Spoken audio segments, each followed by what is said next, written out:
tanah sale wong tresno ora bisa lali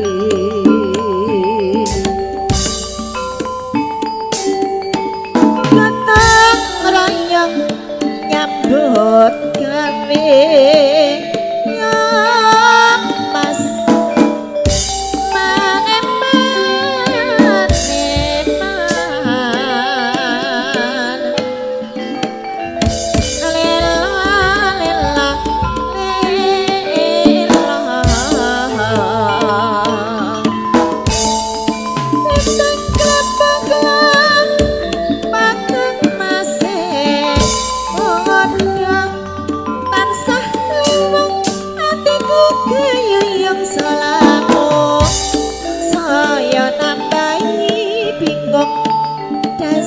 manis